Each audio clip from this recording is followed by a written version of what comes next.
Today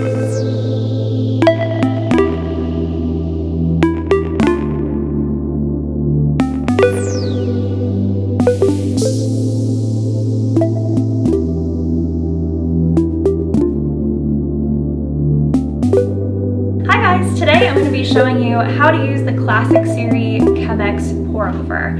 If you are a big fan of coffee and you haven't tried this yet, I definitely recommend checking it out. I have used a Keurig for years, more recently an espresso, but I have to say that this is by far probably my favorite way to enjoy coffee in its purest form, because all the coffee is really going to touch is going to be a paper filter and the glass jar here, so it's not going through any other packaging or plastic materials as the coffee is brewed.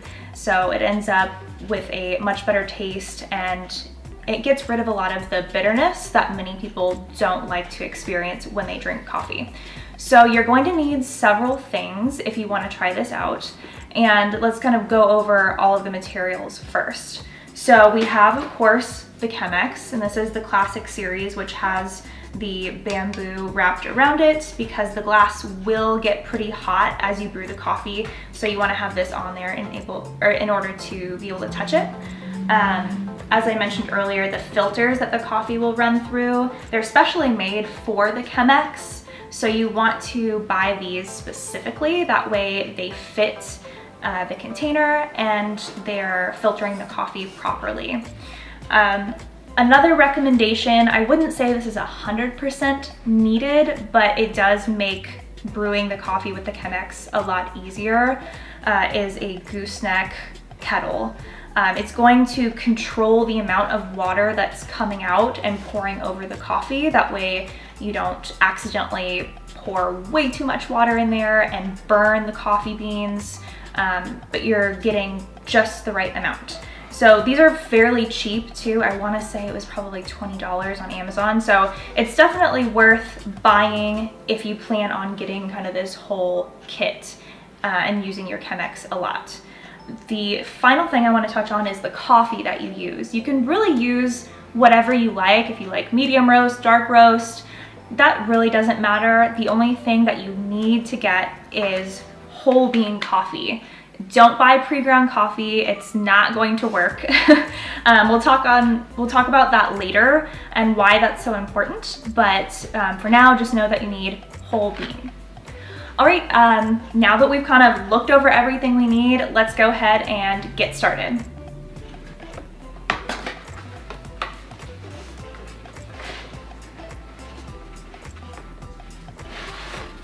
Okay, so you're gonna want to grab a single filter and put it into the Chemex with the multi-layered side pointing towards the spout. Fill up your kettle, depending on how much you want. I filled it up almost to the top. And that's going to be for 2 people drinking maybe like 10-ounce cups each. So it makes quite a bit. While you're getting your coffee ready and preparing everything, you can go ahead and put this on the stove. Check what type of stove your kettle will work with. This one works with gas top as well as electric. So just make sure that you check that before you heat it up. Do not put it in the microwave.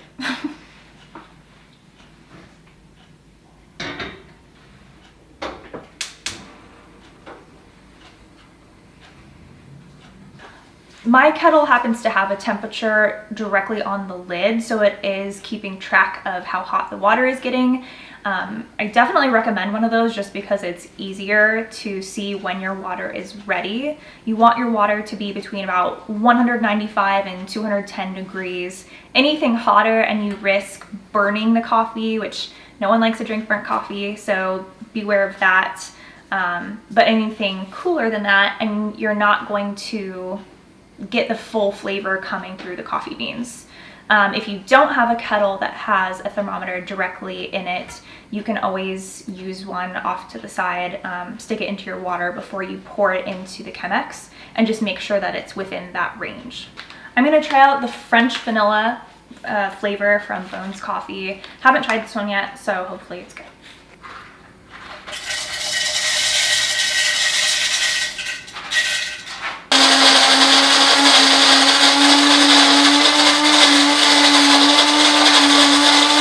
Okay, while we're waiting for the water to get to that boiling point and that correct temperature, I went ahead and ground the coffee beans.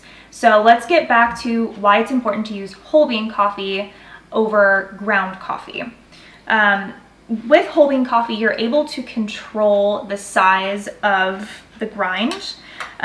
So it's gonna be really hard to pick up on camera probably, but I've ground this fairly coarse.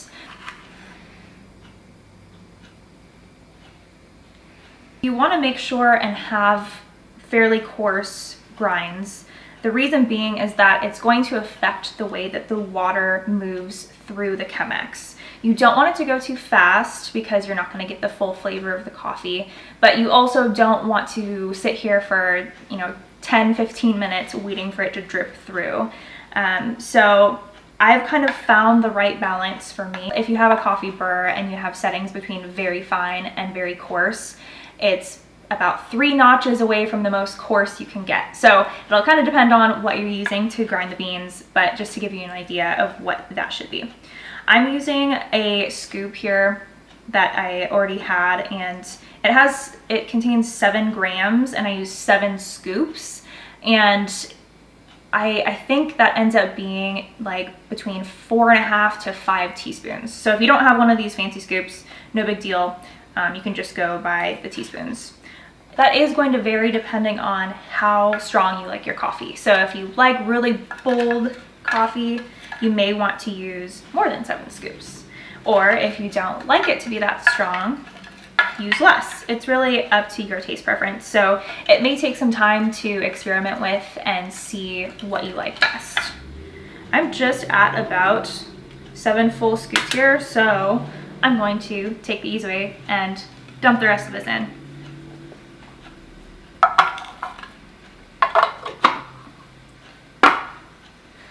And then I kind of just make sure that the coffee beans or grinds are nice and even before I pour anything in. And we'll just wait a couple more seconds until the water's ready.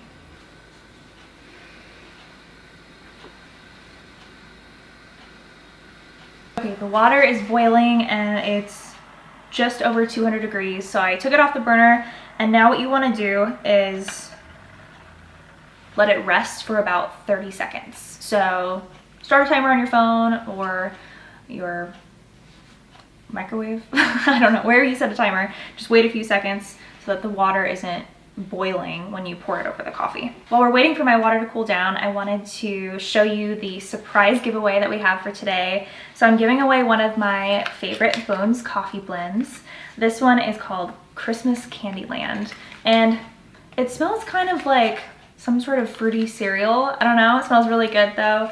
And one of the Adult Struggles coffee mugs that you may have seen me drinking out of in pictures or videos, some cute little socks, I'm done adulting today, and a Q water bottle. These are so cool.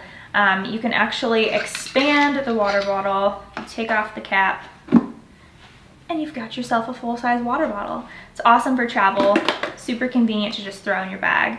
So giving away a few of my favorite little items as a thank you for watching.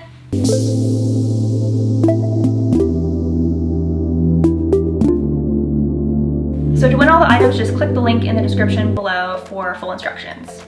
Okay, I think the water is just about ready. So what we're gonna do, we're not gonna pour all of it in at once. You wanna just cover the beans so that they're all, or the grinds, sorry, so that they're all wet, but probably won't start dripping through yet. And this will help the coffee grinds to bloom. You wanna move sort of in a circular motion to make sure everything's wet. And you can see that the coffee begins to bubble, like it's coming alive. And you let this set for another 30 seconds. Alexa, set my coffee timer for 30 seconds. Coffee timer, 30 seconds, starting now. This is a waiting game, but it'll be worth it. You'll see that the coffee has formed almost like a muffin top. It's billowed up and it is ready to brew. You can go ahead and pour the remaining water into the coffee grinds slowly and in a circular motion, just like you did with the blooming process. So you can go ahead and get started. Just make sure that you're not pouring so much that it's going to overflow the Chemex. And keep in mind that the kettle is going to be hot, so don't touch that. Make sure you're using like a hot pad. I like to do it in little spurts, so I'll pour in a little bit of water, let that trickle through, and then I'll add additional water as it catches up. So you'll notice the pace of the water right now. It's not running through like a stream, but it is steadily dripping. And that's what I was referring to when we talked about how coarse to make the beans. If you find that the water is dripping too quickly, then make your grinds more coarse next time, and that will slow down the water. And reverse of that, if the water is moving too slowly through the Chemex, then you have the opposite problem and they're too coarse. So turn down the coarseness just a little bit. Again, it's kind of all about experimentation and figuring out just the right settings. What's great about this too is it's very aromatic, so as you're making it, it'll make your house smell amazing.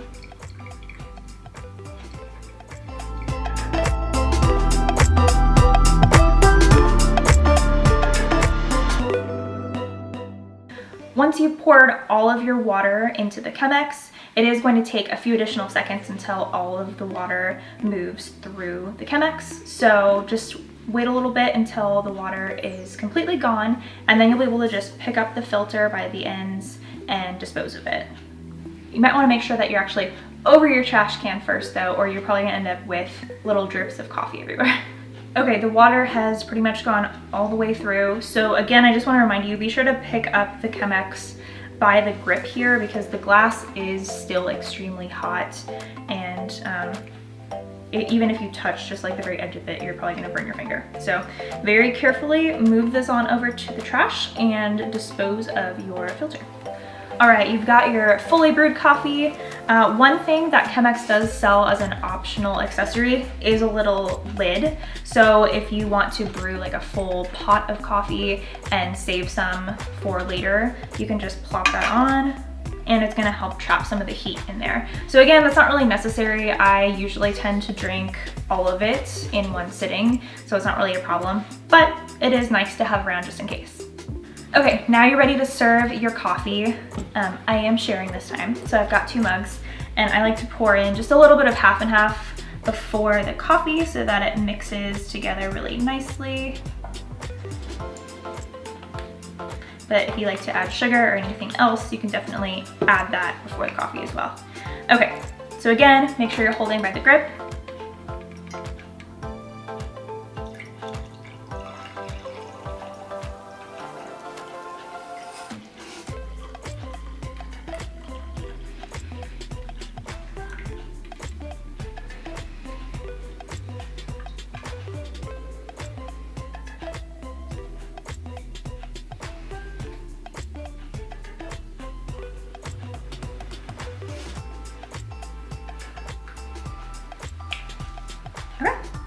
And it made just the right amount for 2 very full mugs of coffee, and there's even a drip to spare.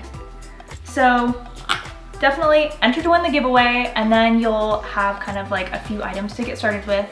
Some Bones Coffee, beans, a cute little Adult Struggles mug, and then let me know if you try out either the Chemex or what your preferred brewing method is. Well, I'm gonna go enjoy this cup of coffee before it gets cold, but be sure to follow me on social media. All of the links will be below, and be sure to subscribe for next week's video. I definitely want to put the Chemex to the test against the Keurig and the Nespresso and kind of have a little competition and see which one makes the best coffee. So stay tuned if you want to see that, and be sure to check out the Adult Struggles podcast, which comes out every Tuesday. You can find it on iTunes, Google Play, Spotify, Stitcher, and Podbean. All right, thanks so much for watching. I'll see you next week. Bye!